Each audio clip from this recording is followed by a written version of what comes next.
Olá, amados ouvintes. Inicia-se mais uma semana para a honra e glória do nosso Senhor Jesus. A partir dessa semana, nós vamos fazer os devocionais apenas de segunda a sexta.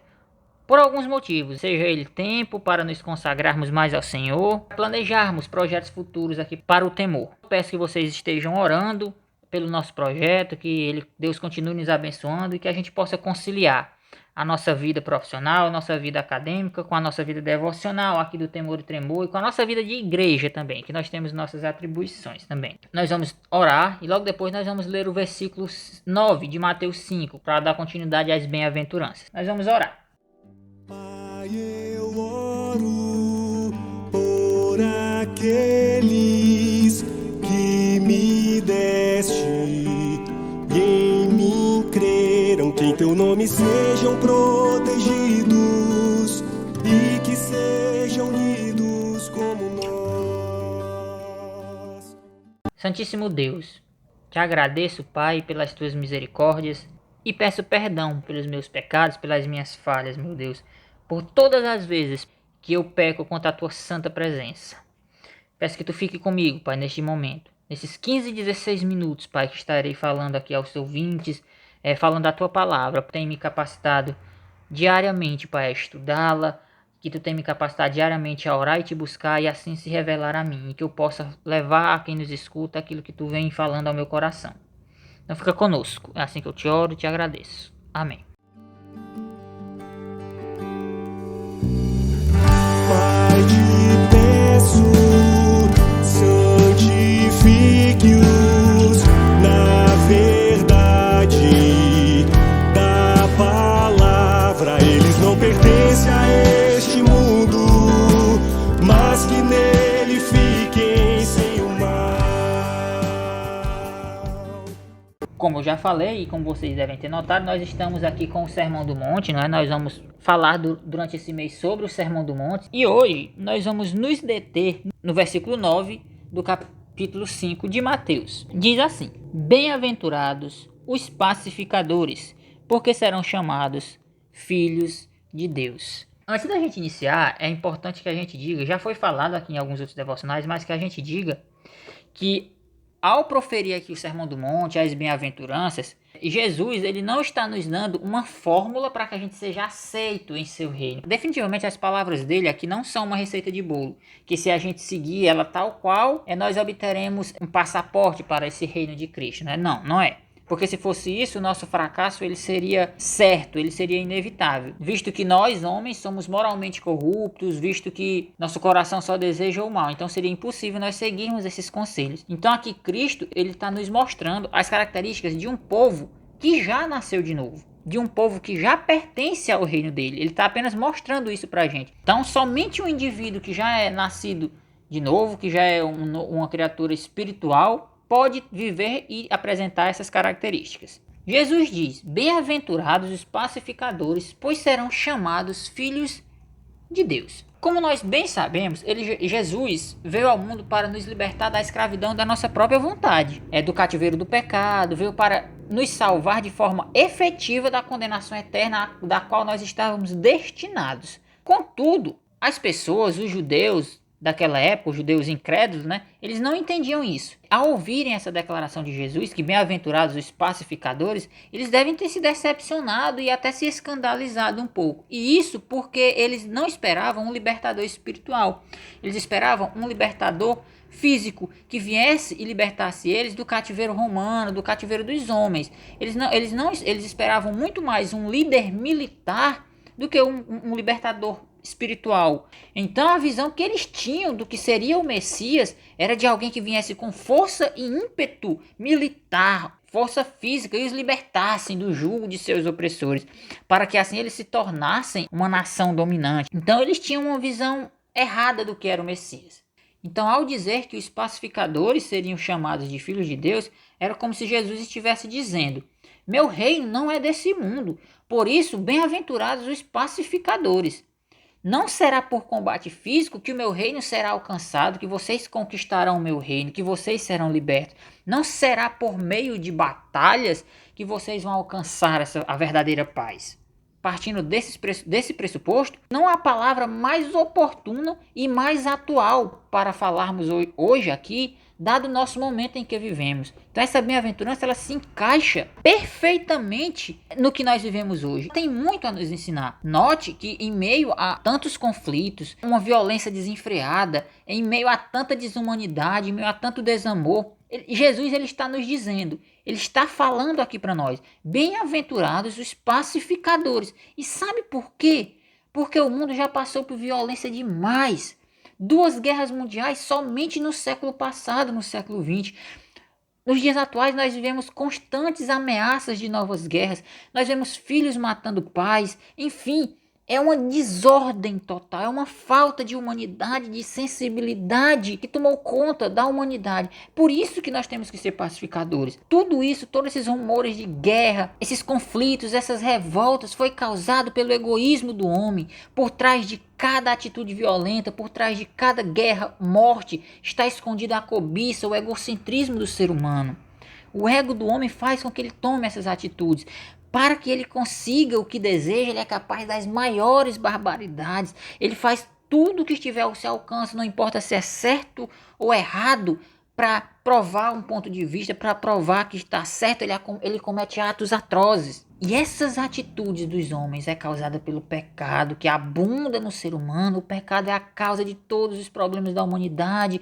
Ele está entranhado de tamanha maneira no ser humano que tudo que o homem faz tem pecado. É por isso que é tão difícil se manter a paz no mundo, a paz nesse mundo caído. O pecado reina, domina cada ação dos homens. O coração dos homens é mau, é perverso, é ligeiro em praticar iniquidade. Então, dessa forma, a paz ela sempre será um ideal inalcançável enquanto os homens estiverem buscando ela neles mesmos, no seu próprio ego, nas suas próprias vontades. Eles não entendem que o que Cristo está dizendo, que ser um pacificador é buscar a paz naquele que é chamado de príncipe da paz por Isaías. Por isso que a gente tem que enxergar esse mundo, esses conflitos, essas desigualdades, essas coisas que acontecem que nós dizemos que não é justo, que é preconceito. Nós temos que enxergar todas essas coisas pela ótica do Evangelho, pelos olhos de Cristo, pela perspectiva de Cristo. Ao fazermos isso, nós vamos entender que do coração do homem vai proceder todos os males, e assim nós não iremos nos surpreender com esses atos terríveis que acontecem no nosso mundo. Nós não vamos nos surpreender mais com as guerras, porque nós vamos olhar para Cristo e ver que ele é bom e o homem é mau. Nós vamos entender que nele reside toda a plenitude da paz, toda a plenitude do que é bom. Na verdade, ao nós entendermos isso, que o Evangelho deve ser a nossa ótica, que Cristo é bom e o homem é mau por completo, nós deveríamos ter uma visão da seguinte forma: que Cristo é tão bom que, apesar do homem ser mau do jeito que é, ser tão vil, ele ainda nos abençoa. Deus ainda nos abençoa apesar dessa maldade. É por isso que Cristo diz que os pacificadores são bem-aventurados, porque eles não olham para o mundo segundo os seus olhos, eles olham para o mundo pelos olhos de Cristo. Se no mundo existissem mais pacificadores, certamente nós estaríamos em uma situação melhor. Não perfeita, mas melhor. Mas o que é ser um pacificador? De verdade, o que é ser um pacificador? Essa é a pergunta de $1 milhão. Primeiro, ser um pacificador não é buscar a paz a qualquer preço. Não é buscar a justiça a qualquer preço, passando por cima dos outros. Ser um pacificador também não é ser neutro nas situações. Ser um pacificador não é ser complacente. Não é fechar os olhos para o pecado e para os erros dos outros ou para as desigualdades sociais. Não. Nada disso é ser um pacificador. Antes de qualquer coisa, ser um pacificador, ser um indivíduo pacífico, é buscar, é agir de tal modo que a maior preocupação que a gente tenha seja manifestar a paz de Deus aos homens, seja mostrar que Deus é a paz aos homens, é desejar que os homens estejam em paz com Deus. Para fazermos isso, esse homem que é um pacificador, ele deve ser pobre de espírito, deve ser manso e ter um coração limpo. Ele deve ter uma nova natureza. Ele não vai conseguir isso se Cristo já não tiver regenerado ele, resgatado. Por isso que todas as tentativas alheias a Cristo de buscar a paz são falhas, pois elas estão impugnadas de inveja, ganância e ódio que reside no coração do homem. Tudo que o homem natural impede ele de alcançar a paz, se Cristo não alcançar. Portanto, para ser um pacificador é necessário negar a si mesmo. É preciso esquecer dos seus próprios interesses, dos seus desejos. É extremamente necessário matar o eu e viver somente a Cristo. Ser um pacificador é saber que existem dois homens vivendo dentro de você e que eles estão guerreando. Ser um pacificador é abominar o homem velho que vive dentro de você e viver apenas o homem novo. É dizer para esse homem velho: cala a boca, agora vivo não mais eu, mas Cristo vive em mim. Você morreu para mim, homem velho. O único objetivo de um pacificador é que a glória de Deus seja manifesta entre os homens. Esse pacificador está disposto a ser caluniado para que Cristo seja glorificado. Ele se desgasta para que esse objetivo se realize. Ser pacificador é saber se calar. É saber que certas coisas não devem ser ditas. É saber ouvir e ponderar e não se irar. Isso não sou eu que estou dizendo. Tiago diz isso na epístola dele. Todo homem, pois, seja pronto para ouvir, tardio para falar, tardio para se irar. Tiago 1,19. Isso é ser um pacificador. Buscar difundir, espalhar a paz do nosso Senhor onde quer que estejamos. Isso é ser um pacificador. Fazendo isso, nós seremos chamados filhos de Deus. E aqui chamado significa pertencer. Ser um pacificador significa pertencer a Deus. Significa ser filho dele, pertencente ao reino dele. Porque um filho, ele se assemelha ao pai, ele se parece com o pai. E Deus é o Deus da paz, Hebreus diz isso. Veja, Jesus, o Filho de Deus, o Filho legítimo. Veja o que ele fez. Ele que, como eu já falei, Isaías chama de príncipe da paz. Ele não se pôs a defender a sua posição aqui na terra. Ele não saiu dando desculpa, usando o seu título a sua divindade para ofender a ninguém. Pelo contrário, ele veio, pregou a paz, nos trouxe a paz, se esvaziou de si mesmo e morreu por nós.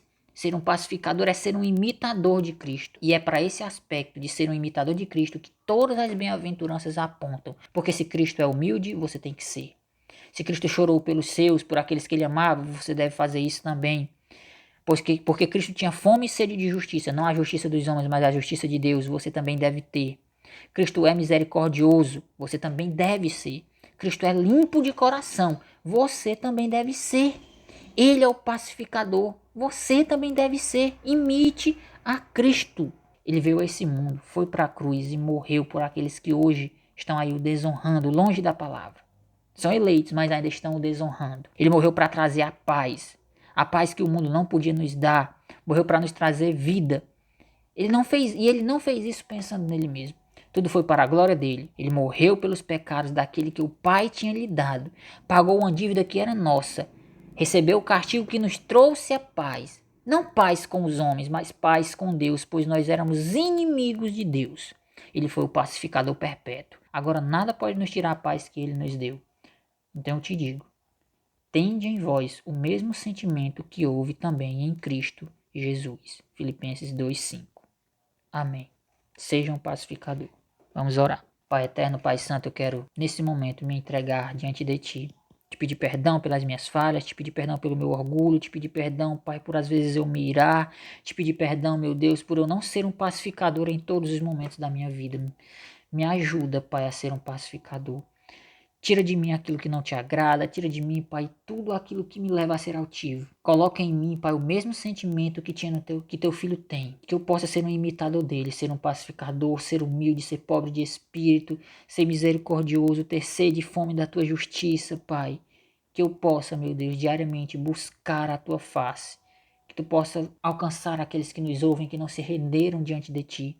Que tu os torne pacificadores, porque por eles mesmos eles não conseguem. Que tu os torne, Pai, tudo aquilo que tu preparou, Pai, antes da fundação do mundo para eles serem.